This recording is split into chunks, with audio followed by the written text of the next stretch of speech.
Тэгэхээр энэ агуулгыг бид нар хэрэгжүүлэхийн тулд их нарийн одоо гурамсан орчин шаардлагатай. Тэгээ энэ агуулгыг хэрэгжүүлэх гурвал агуулгыг гурамсалж хэрэгжүүлэхийн тулд биднэрт нэгдүгээрт юу хэрэгтэй байдаг гэхээр ахуй орчин хэрэгтэй байдаг.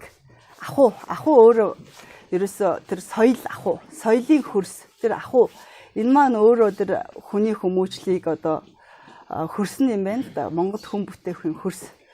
За эрийг суулгаснараа амьдрах чадвартай болдгийм бэ. Эрийг суулгаснараа орших чадвартай байдгийм байна.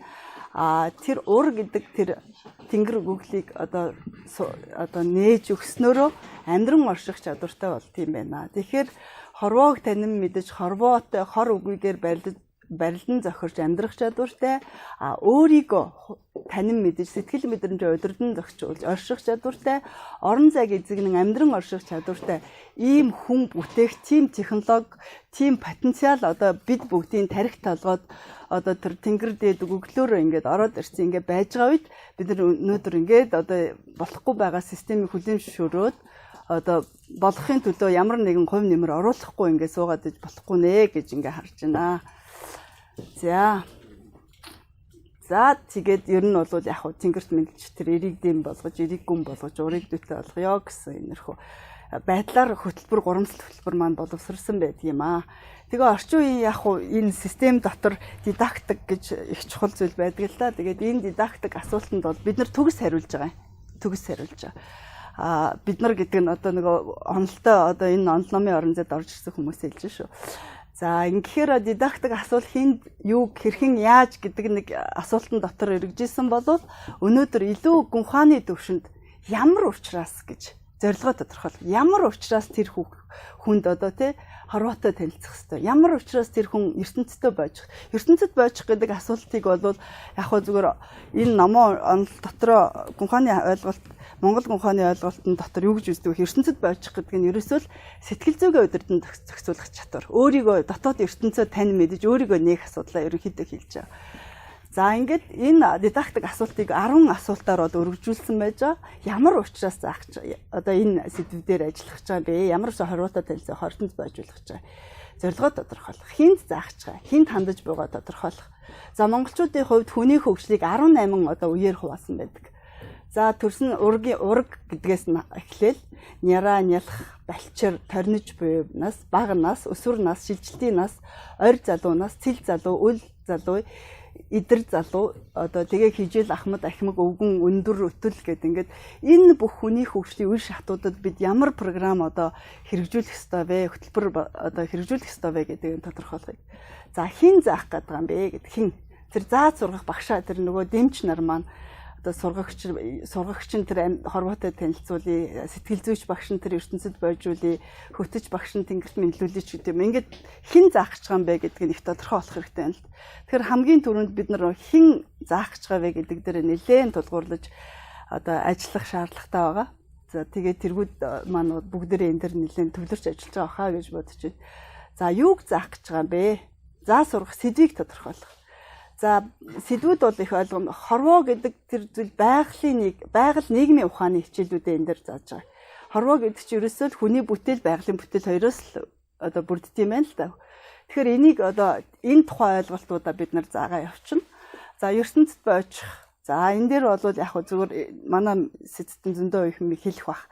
Энэ байхгүй юмыг яаж би байгаа мэтэр хүнд ойлгуул заах вэ гэдэг энэ ухааныхаа хичээлүүдийг орно. За хаан заах гэж байгаа юм бэ? Хэрэгцэх орон зай одоо хамар хүрээгээ.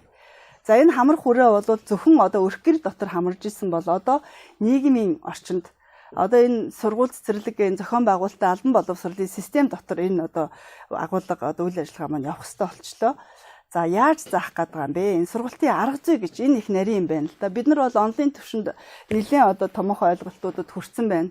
Тэгэхээр одоо багш нар болгон энийг ингэж заах хэрэгтэй. Ингэж заавал илүү хүүхдэд хүрэх юм байна гэдэг тэр олон арга зүйг баг хүүхэд болгон тохирсон арга зүйг ингэж боловсруулж ажиллах хэрэгтэй байна. За яаж хэрхэн гэсэн. За хэрхэн гэдэг асуудал маш чухал.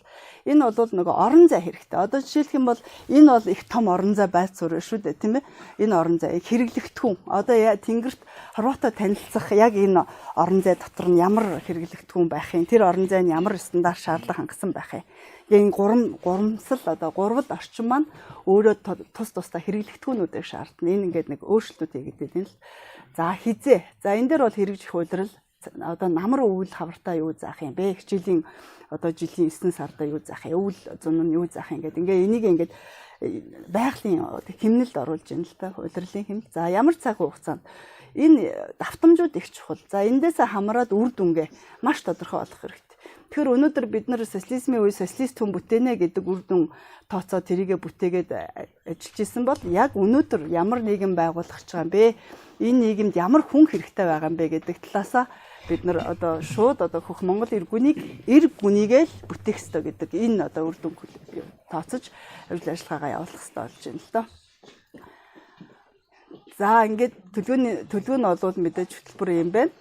Бид нар ертөнц үзэг үзлийг ингээд төлөвшүүлэхдээ их замраагүй яваад энэ л да. Сэдвүүд маань биегээс эхлээд бид рүү бүх ертөнцийг ингээд танин мэдхэн энэ дарааллууд байх хэвээр. Гэтэл одоо ерөнхийдөө хөтөлбөрүүдэд одоо хэрэгжлэх хөтөлбөрүүд шинжилгээ хийхээр дандаа ингээд дараа их эмх замраагүй байдаг. Тэрнээсээ болоод ертөнц үзэх үзлийг одоо төлөвшүүлж чадахгүй байгаад харагдтiin. Тэгэхээр эргэх дөрөв үйлрэлгээ хичээлийн жилийн төлөвлөгөөний дагуу гурван хөтөлбөр маань хэрэгжинэ.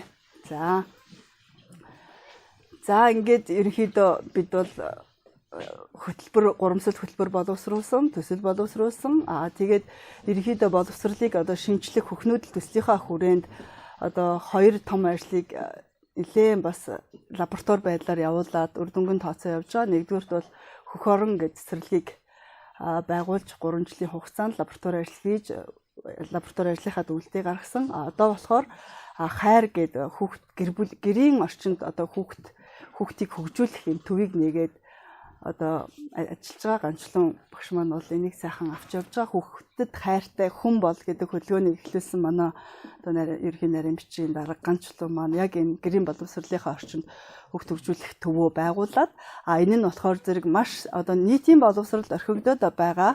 Шууд хэлэхэд Монгол хүний язгуур сүнсийг тэтгэх тэр одоо үйл ажиллагаа одоо ерөнхийдөө орхигдсон. Тэгэхээр тэр олон мэрэгчлийг зүгээр аль биеийнхаа төвшөнд эзэмшиж чаддгүй байна л да. 1493 мэрэгчлийг аль биеэрээ эзэмшдэг хүн байхгүй. Тэр болоод сүнснийхээ өвчлөөр эзэмшдэг маш чухал одоо том Монгол хүмүүсийн одоо хувьд л хийж барсан тийм том үйл хэрэг байгаа. Тэгээ тэрийг яг бодтой болгох үүднээсээ энэ гэрийн боловсрол гэдэг юм нөгөө өрх гэрийн боловсрол гэдэг юм чинь орчин үед яаж одоо амин чанарыг алдагдуулахгүйгээр хэрэгжүүлэх ёстой вэ гэдэг дээр ингээд анхаарал тавиад ажиллаж байгаа. Тэгээ энэ ерөнхийдөө бол ингээд хэлэхэд бүгдээрээ судалсан байгаа. Энэ их мэдлэгийн их далаагаас бүгдээрээ өөрийнхөө одоо шангаар хутгаад тэрийг ингээд тайлаад таниад явж байгаа. Гэхдээ нэг нэгээрээ биш нэгдэж хийхгүй бол агуулга өөрөө юм одоо урамсал одоо агуулга байдгийм байна. Хин нь эрийн суулгах вэ?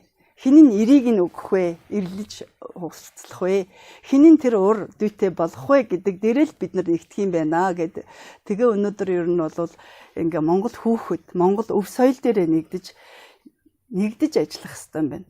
Тэгээ энэ бол зөвхөн боловсролын одоо системийн асуудал өнөөдөр ярьж байна тийм ээ. Тэгээд цаашид бол энэ нийгмийн бүтэц бол өөрөө том бүтэц байгаа. Тэгээд энэ боловсролын салбар бол өнөөдөр зүгээр нэг тогтмол юм агуулгаар хэвшмэл сэтгэлгээтэй хүнийг бүтээдэг биш. Хувьсах агуулгаар бүр язгуур сэтгэлгээтэй, хэвшмэл бус сэтгэлгээтэй тийм хүчирхэг хувь хүнийг бүтээж ажиллах нь чухал байгаамаа. Тэгэхээр хувь хүний хүчирхэг байдал юундэ байдаг вэ гэхээр хувь хэмжээгээ мэдхэд байдгийг. Тэгэхээр тэр хувь хэмжээгээ мэдсэн хүн гэдэг чинь хүмүүс чинь нэг хинтэй харилцаанд орд юм байна. Хувь хэмжээгээ мэдээгүй хувь хүн бий болгоогүй хүн чинь тэр нэг юмыг одоо үүсгэждэг юм байна гэж одоо дүгнж байгаа хаа. Тэгээд анхаарал тавьсан та бүхэндээ баярлалаа. За.